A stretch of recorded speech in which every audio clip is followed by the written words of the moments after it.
अस्सलामु अलैकुम। ગણિત ધોરણ 9 વિદ્યાર્થી મિત્રો, આપણે ગણિત વિષયમાં પ્રકરણ 13 પૃષ્ઠફળ અને ઘનફળનો અભ્યાસ કરી રહ્યા છીએ. ગયા તાસમાં આપણે નળાકારના ઘનફળ વિશેના કેટલાક દાખલા કર્યા. આજના તાસમાં આપણે સ્વાધ્યાય 13.6 ના બાકીના દાખલાનો અભ્યાસ કરશું. દાખલા નંબર 5.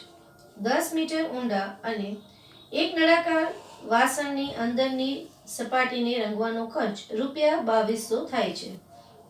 જો રંગવાનો ખર્ચ 1 મીટર વર્ગ બરાબર 20 રૂપિયા હોય તો વાસણની અંદરની વક્ર સપાટીનું ક્ષેત્રફળ, પાયાની ત્રિજ્યા અને વાસણની ક્ષમતા શોધો. અહીં આપણી પાસે એક નળાકાર વાસણ આપેલું છે. એના માટે એની વક્ર સપાટીને રંગવાનો ખર્ચ, કુલ ખર્ચ આપેલો છે અને પ્રતિ મીટર વર્ગ પણ ખર્ચ આપેલો છે. સૌપ્રથમ આપણે એના પરથી એની જે સપાટી છે એટલે કે જે ક્ષેત્રફળ છે એ કઈ રીતે શોધાય તેની વાત કરીએ. ₹20 ખર્ચમાં રંગાતા વિસ્તારનું ક્ષેત્રફળ બરાબર 1 મીટર વર્ગ. તેથી ₹2200 માં રંગાતા વિસ્તારના જે ક્ષેત્રફળ છે બરાબર 2200/20 મીટર વર્ગ એટલે કે 110 મીટર વર્ગ. આમ વાસણની અંદરની વક્ર સપાટીનું ક્ષેત્રફળ 110 મીટર વર્ગ થાય.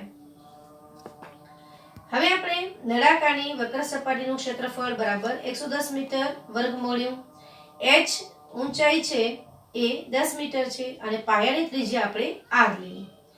તો હવે અહીંયા છે નળાકારની વક્ર સપાટીનું ક્ષેત્રફળ બરાબર 2πrh માં કિંમતો મૂકી દઈએ એટલે કે 110 બરાબર 2 × 22 r × 10. અહીં આપણે r ને સૂત્રનો કરતા બનાવીએ તો r બરાબર 110 × 7/2 × 22 × 10. તેથી r ની કિંમત 7/4 એટલે કે r બરાબર 1.75 મીટર. આમ આપણને નળાકાર વાસણનો જે પાયો છે એની ત્રિજ્યા 1.75 મીટર મળે છે. હવે નળાકાર વાસણની ક્ષમતા આપણે જાણીએ છીએ કે ક્ષમતા એટલે એનું ઘનફળ, એટલે કે ઘનફળ બરાબર πr વર્ગ h બરાબર 22 × 1.75 × 1.75 × 10 મીટરનો ઘન. ગણતરી કરશો તો તમને જવાબ મળે 96.25 મીટર ઘન. એટલે કે 96.25 મીટર ઘન છે એ એનું જે 96.25 છે એ કિલોલીટર તરીકે આપણે લઈએ તો એ કિલોલીટર છે એ નળાકારના જે ઘનફળ છે એ જ એની ક્ષમતા છે. એટલે કે 96.25 કિલોલીટર જેટલી ક્ષમતા આપેલું નળાકાર પાત્ર છે એ ધરાવે છે એમ આપણે કહી શકીએ.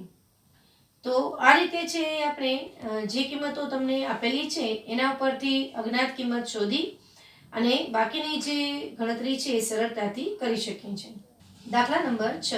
1 મીટર ઊંચાઈવાળા બંધ નળાકાર વાસણની ક્ષમતા 15.4 મીટર છે. તો તેને બનાવવા માટે કેટલા ચોરસ મીટર ધાતુના પતરાની જરૂર પડશે? હવે જો નળાકાર વાસણની ક્ષમતા એટલે કે વાસણનું ઘનફળ બરાબર 15.4 લીટર. હવે અહીં જે ક્ષમતા આપેલી છે એ લીટરમાં આપેલી છે. પ્રથમ એને ઘન મીટરમાં ફેરવીએ એટલે કે આપણો જે જવાબ છે જે તમને અહીં સંખ્યા આપેલી છે એના છેદમાં કેટલા કરી દેવાના? 1000. તો તમે છે જે પોઈન્ટ આપેલા છે એના પ્રમાણે ગણતરી કરશો તો જવાબ આવશે 0.0154 અને h છે એ તમને 1 મીટર આપેલી છે. હવે અહીં ત્રિજ્યા આપણે શોધવાની છે, એને r કહીએ છીએ. હવે આપણે નળાકારનું જે ઘનફળ છે એનું સૂત્ર મૂકીએ તો πr વર્ગ h. તેથી 0.0154 બરાબર 22 × r વર્ગ અને ગુણ્યા 1. અહીં તમે r વર્ગને સૂત્રનો કરતા બનાવો ને ત્યારબાદ જે સંખ્યા છે ને વર્ગમૂળ લેશો તો આની કિંમત મળી જશે. તેથી અહીં આપણને r વર્ગ બરાબર 154/10,000 × 7/22 એટલે કે r² બરાબર 49/10,000. તો r ની કિંમત મળશે 7/100. માટે r બરાબર 0.07 મીટર. આમ નળાકાર છે એની જે ત્રિજ્યા છે આપણને 0.07 મીટર જેટલી મળે છે. ફરીથી આ ગણતરીને ધ્યાનમાં લઈએ તો તમને જે એની ક્ષમતા આપેલી છે, એ લીટરમાં આપેલી છે. પ્રથમ એને મીટરમાં ફેરવો. ત્યારબાદ તમે છે એ આર વર્ગને સૂત્રનો કરતા બનાવો એટલે તમને જે અહીં અપૂર્ણાંકની અંદર સંખ્યાઓ મળે છે અંશ અને છેદમાં, એના છેદ ઉડાડો તો 49 છેદમાં 10,000 તમે વર્ગમૂળ કાઢશો. 49 વર્ગમૂળ 7 અને 10,000 વર્ગમૂળ 100 એટલે 7 છેદમાં 100. છેદમાં 100 છે એટલે જે અંક છે એ બે અંકથી પહેલા તમે પોઈન્ટ મૂકી દો. અહીં આપણી પાસે એક જ અંક છે એટલે આપણે શૂન્ય એડ કરી દઈએ એટલે કે 0.07 મીટર એ આપેલા નળાકારના પાયાની ત્રિજ્યા થશે. હવે આ રીતે છે ત્રિજ્યા મેળવ્યા બાદ આપણે છે એ બંધ નળાકાર વાસણ માટે જરૂરી પતરાનું ક્ષેત્રફળ બરાબર બંધ નળાકારનું કુલ પૃષ્ઠફળ એટલે કે 2πr કૌંસમાં r વત્તા h એટલે કે 2 ગુણ્યા 22 ગુણ્યા 0.07 અને કૌંસમાં 0.07 વત્તા 1 મીટરનો વર્ગ. સાદુરૂપ આપો 0.44 ગુણ્યા 1.07 એટલે કે 0.4708 મીટર વર્ગ. આમ આપેલ માપનું બંધ નળાકાર વાસણ બનાવવા માટે 0.4708 મીટર વર્ગ જેટલા પતરાની જરૂર પડશે. દાખલા નંબર 7. એક પેન્સિલ લાકડાના પાયા નળાકાર અને તેના અંદરના પાયામાં ચુસ્ત રીતે બેસે તેવા નક્કર ગ્રેફાઇટના નળાકારની બનેલી છે. પેન્સિલનો વ્યાસ 7 મિલીમીટર અને ગ્રેફાઇટનો વ્યાસ 1 મિલીમીટર છે. જો પેન્સિલની લંબાઈ 14 સેન્ટીમીટર હોય તો લાકડાનું અને ગ્રેફાઇટનું ઘનફળ શોધો. હવે અહીં જુઓ કે ગ્રેફાઇટના નક્કર નળાકાર માટે જે ત્રિજ્યા છે એને આપણે r લઈએ તો r ની કિંમત થશે વ્યાસના ભાગ્યા 2 એટલે કે 1/2. હવે 1/2 છે એ તમને શું આપે છે મિલીમીટર, માટે આપણે એને સેન્ટીમીટરમાં ફેરવશું. 1 મિલીમીટરમાં કેટલા સેન્ટીમીટર લેશું? છેદમાં 10 લ્યો તો તમને છે મિલીમીટરને તમે સેન્ટીમીટરમાં ફેરવી શકશો એટલે કે 1/20 સેન્ટીમીટર અને ઊંચાઈ h છે એ 14 સેન્ટીમીટર આપેલી છે. આ કિંમતોનો ઉપયોગ કરી અને ગ્રેફાઇટના નળાકારનું ઘનફળ શોધીએ.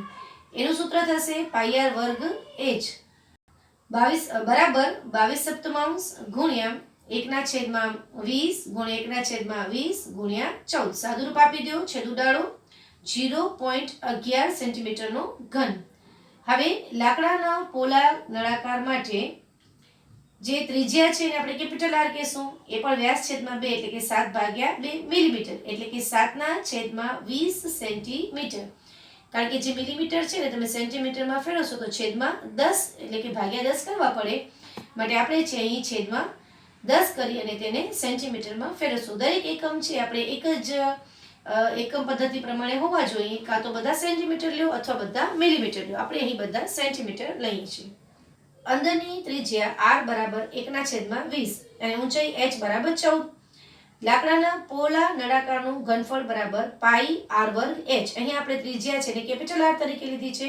આપણે બધી કિંમતો મૂકી દઈએ એટલે કે આપણે અહીં πr² h πr² h બરાબર બે જે ઘનફળ છે એની તમે બાદબાકી કરશો તો તમને જવાબ મળશે. તો આપણે સાદુરૂપ આપીએ કે પાઈ h અને કૌંસમાં r વર્ગ ઓછા r વર્ગ એટલે કે પાઈ h એક કૌંસમાં r વત્તા સ્મોલ r અને બીજા કૌંસમાં કેપિટલ R ઓછા સ્મોલ r માં કિંમત મૂકી દેશું. 22 ગુણ્યા 14 7/20 વત્તા 1/20 અને બીજા કૌંસમાં 7/20 ઓછા 1/20. હવે આને આપણે સાદુરૂપ આપશું તો છેદ પણ ઉડતા જશે અને સાદુરૂપ આપતા જઈએ. 44 ગુણ્યા 8/20 ગુણ્યા 6/20 સેન્ટીમીટર ઘન બરાબર 528/100 એટલે કે 5.28 સેન્ટીમીટરનો ઘન. આમ પેન્સિલની અંદર જે લાકડું છે એનું ઘનફળ 5.28 સેન્ટીમીટર ઘન અને ગ્રેફાઇટ 0.11 સેન્ટીમીટર ઘનફળ ધરાવે છે આપણે કહી શકીએ. તો આ રીતે છે એ તમે ફરી પાછું એક વખત દાખલાને ધ્યાનમાં લેશો તો જે લાકડું છે એનું ઘનફળ તમારે શોધવાનું છે. ત્યારે જે મોટો વ્યાસ ધરાવતું ક્ષેત્રફળ અથવા જે ઘનફળ છે એનામાંથી નાનો વ્યાસ ધરાવતું ઘનફળ છે એને બાદ કરી દઈએ તો ગણતરી આપણે સરળતાથી કરી શકીએ છીએ. અને સૂત્રની અંદર આપણે પાઈ r² h પાઈ r² h કરીએ છીએ ત્યાં પણ પાઈ અને h સામાન્ય લ્યો. r વર્ગ ઓછા r વર્ગ છે એની જગ્યાએ તમે a વર્ગ ઓછા b વર્ગ પ્રમાણે કિંમતો મૂકી દો, એટલે કે પૂર્ણાંક તફાવતની રીત એક કૌંસમાં કેપિટલ R વત્તા સ્મોલ r, બીજા કૌંસમાં કેપિટલ R ઓછા સ્મોલ r, અને ત્યારબાદ બધી જ કિંમતો મૂકી દઈએ તો જે જવાબ આપણને મળે છે એ સરળતાથી આપણે ગણી શકીએ. દાખલા નંબર 8. એક હોસ્પિટલમાં દર્દીઓને 7 સેન્ટીમીટર વ્યાસવાળા નળાકાર પાત્રમાં સૂપ આપવામાં આવે છે. જો સૂપ 4 સેન્ટીમીટર ઊંચાઈ સુધી ભરવામાં આવે તો હોસ્પિટલમાં રોજ 250 દર્દીઓને આપવા માટે કેટલું સૂપ બનાવવું પડે? હવે જો અહીંયા ગણતરી કઈ રીતે ધ્યાનમાં લેશો કે નળાકાર પાત્ર છે, એ નળાકાર પાત્રની ઊંચાઈ તમને આપી દીધી છે, એની અંદર જે દર્દીઓ છે એની સંખ્યા પણ આપી દીધી છે. તો તમે સૌપ્રથમ છે નળાકારનું ઘનફળ શોધી લ્યો. એક નળાકારનું ઘનફળ જે તમને મળે એની જે ક્ષમતા છે અથવા નળાકારનું જે ઘનફળ છે એને ગુણ્યા દર્દીઓની કુલ સંખ્યા કરો અને ત્યારબાદ એને લીટરમાં ફેરવી દો તો તમને ખ્યાલ આવશે કે હોસ્પિટલમાં દરરોજ કેટલા લીટર સૂપની જરૂર પડે છે. આપણે એની ગણતરીને ધ્યાનમાં લઈએ. નળાકાર પાત્રમાં અપાતા સૂપ માટે ત્રિજ્યા વ્યાસ છેદમાં 2 એટલે કે 7/2 અને ઊંચાઈ h બરાબર 4 સેન્ટીમીટર. હવે એક દર્દીને અપાતા સૂપનું ઘનફળ બરાબર નળાકારનું ઘનફળ બરાબર પાઈ r વર્ગ h બરાબર 22 સપ્તમાંશ ગુણ્યા 7/2 ગુણ્યા 7/2 ગુણ્યા 4 સાદુરૂપ આપો તો 154 સેન્ટીમીટર ઘન જવાબ મળે છે. આ તમને મળ્યું એક દર્દી માટે જે સૂપ બનાવવામાં આવે છે એનું ઘનફળ. હવે એક દર્દીને અપાતા સૂપનું ઘનફળ બરાબર 154 ઘન સેન્ટીમીટર. તેથી 250 દર્દીઓ છે એમને જે સૂપ અપાય એનું ઘનફળ એટલે કે 154 ગુણ્યા 250 બરાબર 38,500 સેન્ટીમીટરનો ઘન.